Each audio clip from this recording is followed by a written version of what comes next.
श्री सीता जी मंगल लेकर के आई हैं मिथिला से, सगुन लेकर के आई हैं मिथिला से, लेकिन आज अयोध्या से जा रही हैं लंका। तो लंका में क्या वो मंगल लेकर के प्रवेश की थी? नहीं।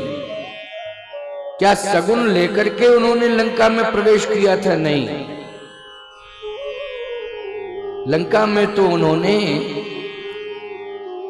असगुन लेकर के प्रवेश किया, अमंगल लेकर के लंका में प्रवेश किया है। अच्छा, एक बात समझने की कोशिश करें, ये बहुत ही महत्वपूर्ण बात है। जिनके पास सदा मंगल है, जिनके पास सगुन है, कल्याण है, वो जानकी जी लंका में सगुन लेकर के क्यों नहीं गई? मंगल लेकर क्यों नहीं गई? कारण है उसका। अयोध्या में वर्ण करके लाई गई और लंका में हरण करके लाई गई। ये अंतर आ गया। इसका अर्थ यह है कि नारी जब समाज में वर्ण करके लाई जाती है तो वो सगुन लेकर जाती है, और जिस नगर में नारी हरण करके लाई जाती है वहां वो असगुन लेकर के जाती है। इसलिए नारी का वर्ण होना चाहिए, हरण नहीं होना चाहिए, वर्ण होना चाहिए। आज श्री जानकी जी ऋषि मुनि महात्माओं के ऊपर कृपा करने के लिए जा रही हैं, लेकिन लंका के राक्षसों के विनाश के लिए जा रही हैं। ऋषि मुनि महात्माओं के ऊपर तो कृपा ही बरसेगी, लेकिन याद रखना लंका में आग ही आग बरसेगी। बोलो, लंका में आग ही आग बरसी थी कि नहीं? आग लग गई थी पूरी लंका में।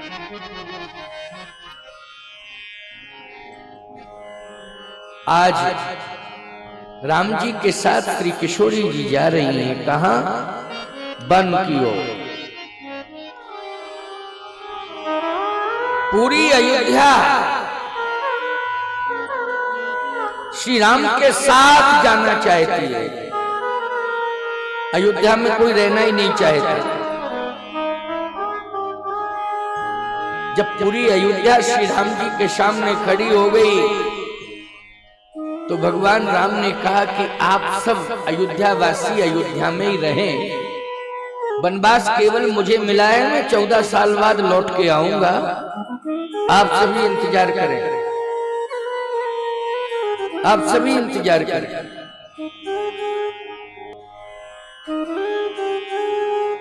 अयोध्या वासियों ने कहा कि नहीं नहीं, ये अयोध्या तो अभाग्नी हो गई,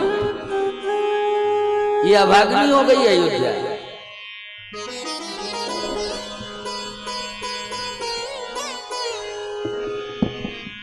कैसे अभाग्नी हुई? अच्छा, तुम सब जितने भी प्राणी बैठे हो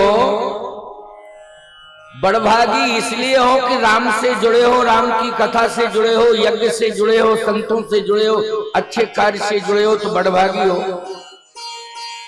और यदि तुम यज्ञ से दूर हो जाओ, कथाओं से दूर हो जाओ, संतों से दूर हो जाओ, अच्छे कार्य से दूर हो जाओ, तो बोलो भाई अभागी हो जाओगे कि नहीं?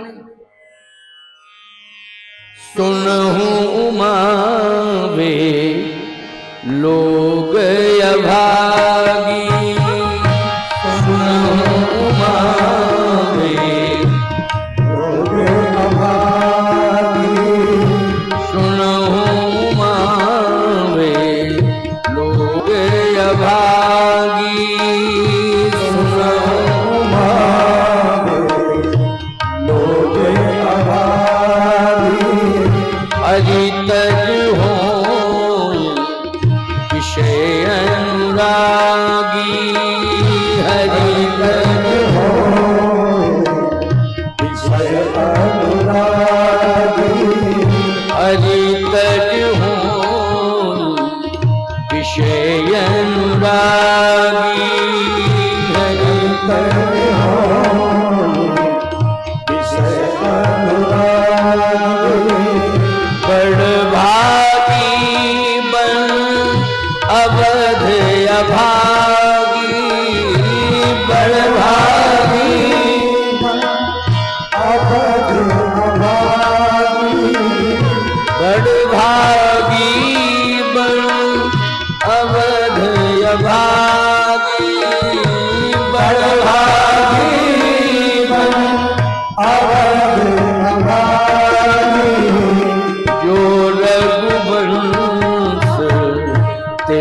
तुम त्यागी जो रघुवंश तिलक तुम त्यागी जो रघुवंश तिलक तुम त्यागी जो रघुवंश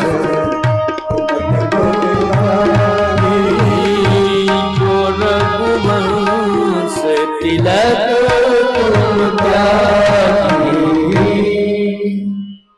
बड़भागी बन अवध अभागी जो रघुवंश तिलक तुम त्याग। बड़भागी तो वो वन है, हम उसी वन में रहेंगे जहां आप रहेंगे, हम अयोध्या में नहीं रहेंगे। अयोध्या की जनता ने ये घोषणा कर दी। भगवान राम मन ही मन सोच रहे कि इतनी जनता हमारे साथ वन में रहेगी तो मैं सफल नहीं हो पाऊंगा, अपनी लीला सफल ही नहीं कर पाऊंगा। एक बात आपको उदाहरण के साथ बताना चाहता हूं। पाकिस्तान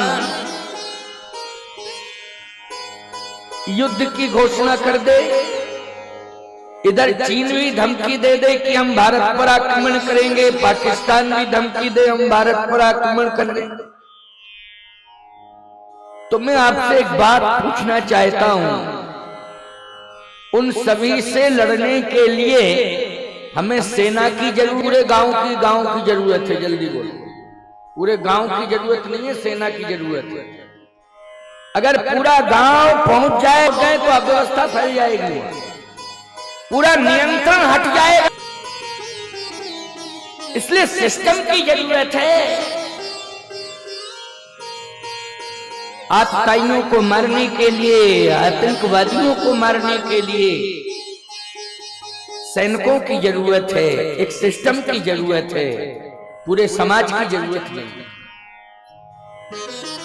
और यहाँ भगवान राम निश्चरहीन करो मई भुज उठाए प्रणकीन, सकल मुनन के आश्रमन जाए जाए सुख दीन। तो भगवान ने कहा ये तो सिस्टम ही फेल हो रहा है, क्योंकि पूरी अयोध्या जा रही है, उसमें छोटे छोटे बच्चे भी थे। देखो भाई एक बात बताएं, भावुक होना चाहिए लेकिन संतुलन भावुकता में बिगड़ना नहीं चाहिए। भावुक होना अच्छी बात है लेकिन संतुलन बिगड़ जाए आपका तो ये तो गड़बड़ है, ये गड़बड़ है। संतुलन बना के चलना चाहिए। भगवान राम ने कहा अयोध्या वासी अपना संतुलन खो बैठे, अब मुझे एक लीला और करनी है, आगे करूंगा। तमसा नदी का तट है। भगवान ने अयोध्या वासियों से कहा कि सब सो जाओ। अयोध्या वासियों ने कहा आपकी आज्ञा है, मैं सोऊंगा। अयोध्या वासी सभी तमसा के तट पर लेट गए लेकिन सोए कोई नहीं। भगवान ने निरीक्षण किया तो सब जाग रहे थे। अच्छा, भगवान ये सोच रहे थे ये सो जाएं और हम खिसक जाएं, मौका पा, बहुत बढ़िया मौका रहेगा, ये सो जाएं और हम यहां से निकल जाएं। लेकिन कोई नहीं सोया, सब जाग रहे थे। भगवान उदास हो गए तो किशोरी जी ने कहा कि आप उदास क्यों हैं? भगवान राम ने कहा जानकी अगर तुम मेरी बात मान गई होती ना तो आज ये स्थिति नहीं आती। मैंने कहा था कि तुम अयोध्या में रहो, अयोध्या में रहो, लेकिन तुमने हमारी बात नहीं मानी, तुम मेरे साथ चल दी और पूरी अयोध्या मेरे साथ है। फिजा ये खराब हो गई कि जब घर के लोग बात नहीं मान रहे हैं तो गांव के कैसे माने बात। जब घर के लोग साथ जा रहे हैं तो गांव के लोग भी साथ जाएंगे। ना तुम मानी, ना भाई लक्ष्मण माना, कोई नहीं माना और चल दिए। पूरी अयोध्या देखो आ गई। अब मैं सोच रहा था ये सो जाते तो मैं इन्हें छोड़ के चला जाता, ये सब एक भी नहीं सो रहे। जानकी जी ने थोड़ी सी मुस्कान ली। भगवान ने कहा हंसी क्यों मार रही है? जानकी मैया ने कहा इसलिए हंसी आ रही है कि अब हम और आप दोनों मिलकर के आपस में बात करें और अपनी वास्तविकता पर विचार करें। ये जानकी जी कह रही हैं क्योंकि सब दूर हैं और दूर हैं तो हमारे आपके मर्म को कोई और नहीं जान पाएगा, केवल हम और आप जानेंगे। क्योंकि लक्ष्मण जी महाराज भी थोड़ा दूर ही रहते थे, पहरेदार बनकर के सेवा करते थे, पहरेदारी करते थे। अच्छा, पहरेदार पास में रहता है कि दूर रहता है? पहरेदार तो दूर रहता है, वो पहरा देता है। तो जानकी जी ने कहा कि हम और आप आपस में चर्चा करें कि हमारी आपकी वास्तविकता क्या है।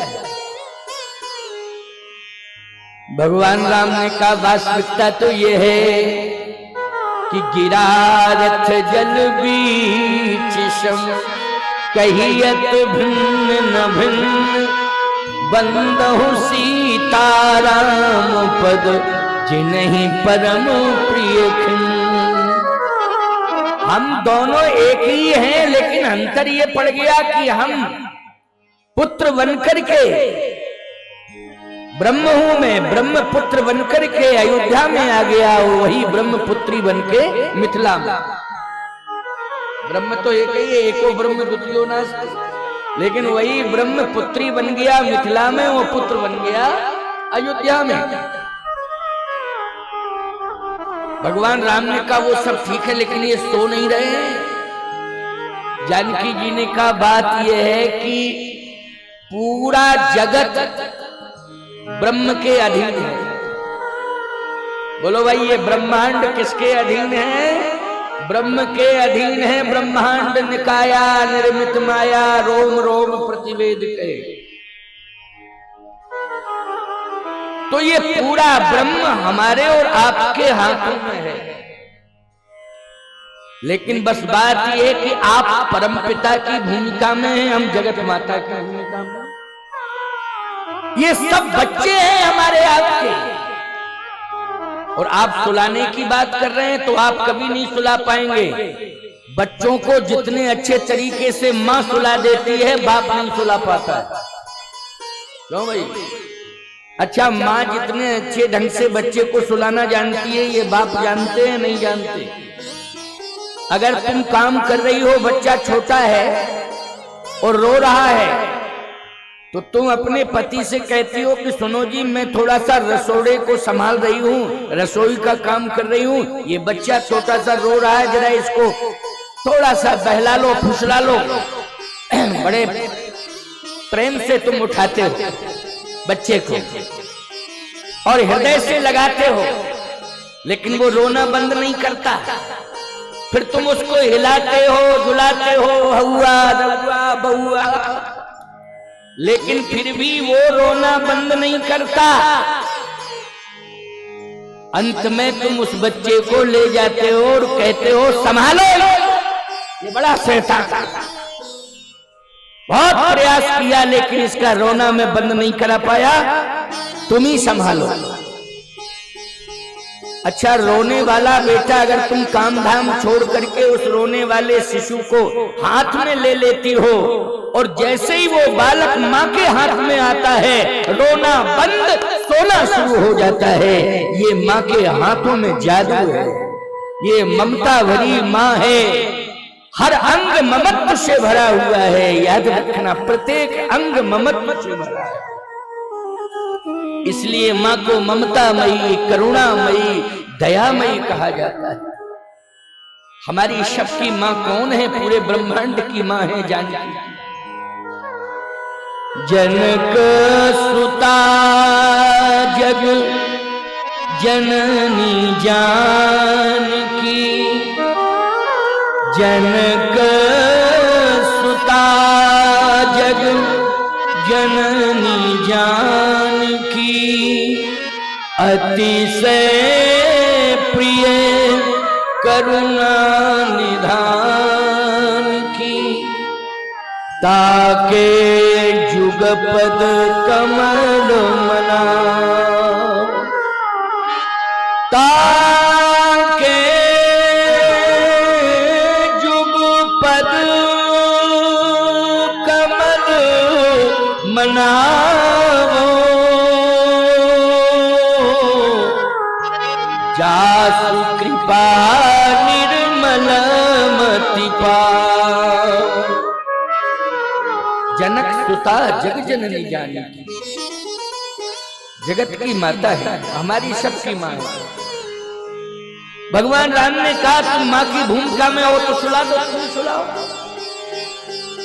जानकी जी ने योग माया को इशारा किया,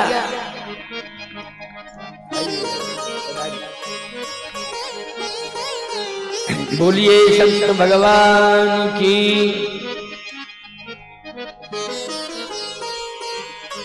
अच्छा अच्छा, तुम्हारी संतान है, ये संभालो, इसको सुलाओ, कम से कम हम लीला तो कर सकें अपनी, सुलाओ।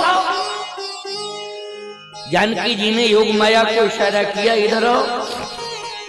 योग माया प्रकट हो गई, प्रणाम किया योग माया ने। जानकी जी ने कहा ये जितने भी सब तमसा नदी के तट पर लेटे हैं, ये सो नहीं रहे हैं, इनको सुलाओ। ये लेटे तो हैं लेकिन सो नहीं रहे, इनको सुला दो। योग माया ने कहा आपकी आज्ञा शिरोधर। योग माया गई, लेकिन वापस आ गई, एक भी नहीं सोया, सब जाग रहे। भगवान ने कहा जानकी तुम्हारी योग माया भी फेल हो गई, एक को भी नहीं सुला पाई, सब जाग रहे हैं। जानकी जी ने योग माया से कहा क्यों? आदेश का पालन नहीं किया, मैंने क्या कहा था सबको सुला देना, लेकिन तूने सुलाया क्यों नहीं? योग माया बोली मैं भ्रमित हो गई, मैं ये समझ नहीं पाई कि थोड़ी देर के लिए सुलाना है कि हमेशा के लिए सुलाना है, ये क्लियर ही नहीं हुआ था।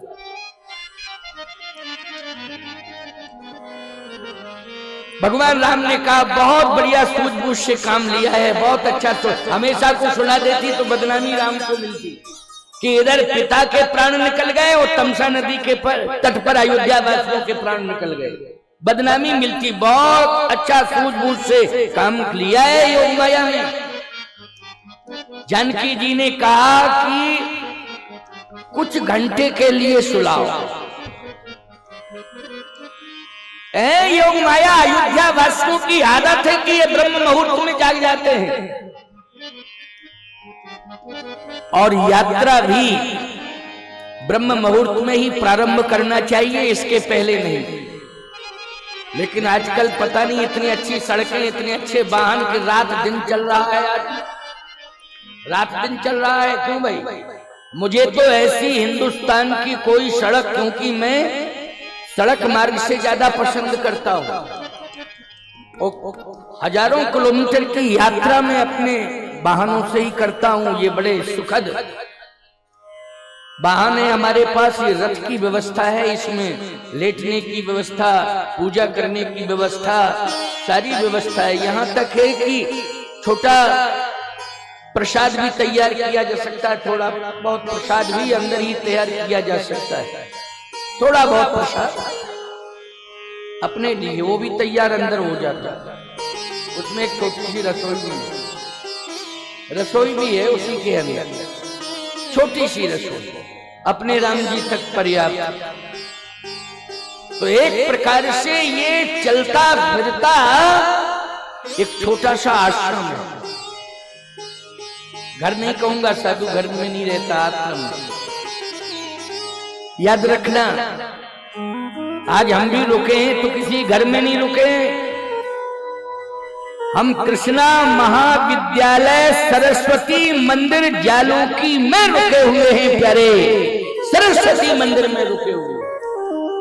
ये हमारे कृष्णा महाविद्यालय के डायरेक्टर श्री शांत स्वरूप जी बैठे हैं, शर्मा जी।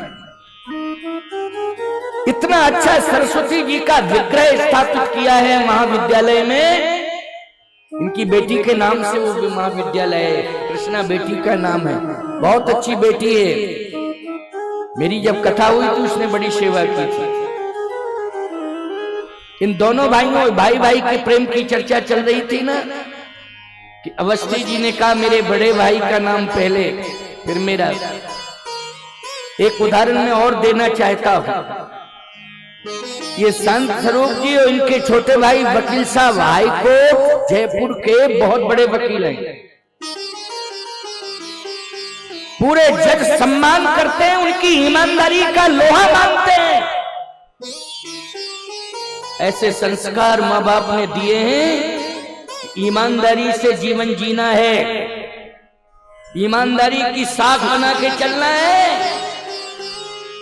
जयपुर हाई कोर्ट में संपूर्ण वकीलों के मध्य में, जजों की दृष्टि में, याद रखना, संत स्वरूप के छोटे भाई वकील साहब ईमानदार जजों के, ईमानदार वकीलों के रूप में जाने जाते हैं जजों की दृष्टि में। याद रखना, जज अगर इस बात को स्वीकार कर ले कि ये वकील ईमानदार है, तो याद रखना अंतरात्मा से वकील का सम्मान करता है कि ये ईमानदार वकील है। जज अंतरात्मा से सम्मान करता है। मैं एक बात कहना चाहता हूं श्रोताओं में, आप बैठे हुए हैं, यदि मुझे ये पता लग गया है कि यहाँ अच्छे श्रोता बैठे हैं, बहुत शांत भाव से कथा सुनते हैं, मैं अंतरात्मा से यहीं से आशीर्वाद दे देता हूं सभी को कि मेरा आशीर्वाद है। अच्छे श्रोताओं के यही लक्षण है, अंतरात्मा से आशीर्वाद मिलता है। क्यों? ये आपका अनुशासन, ये डिसिप्लिन, ये मुझे प्रभावित कर रहा है।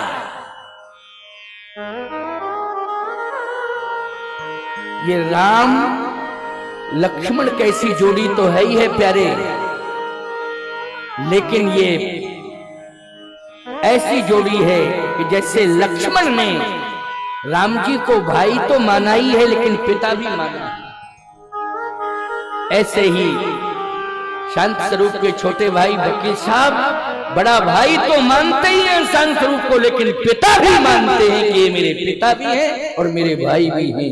ये दोनों प्रकार की भावनाएं उनके साथ जुड़ी। आदर्श परिवार है,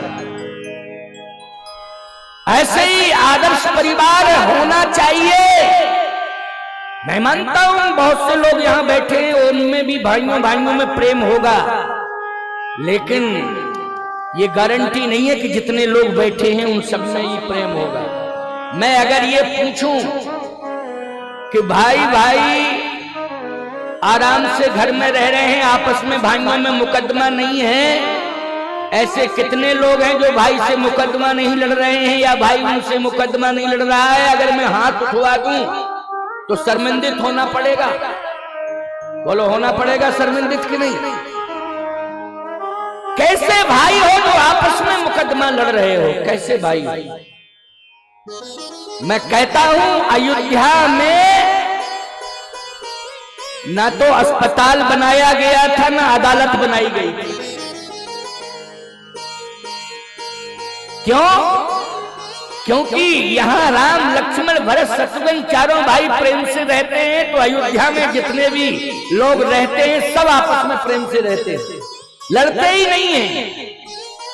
दूसरी बात, खान पान पर नियंत्रण है, इसलिए बीमार नहीं होते। जब बीमार नहीं होंगे तो अस्पताल की जरूरत नहीं है, लड़ेंगे नहीं तो अदालत की जरूरत नहीं है। इसलिए ना अदालत थी ना अस्पताल। सब नर करें परस्पर प्रीति, चलें स्वधर्म निरत श्रुति नीति। आज हर घर का व्यक्ति आज बीमार है और हर घर में दवाओं की डिस्पेंसरी खुल गई है छोटी मोटी। बोलो खुल गई है कि नहीं? हर घर में छोटी मोटी डिस्पेंसरी है दवाओं की, सब बीमार पड़े हुए हैं।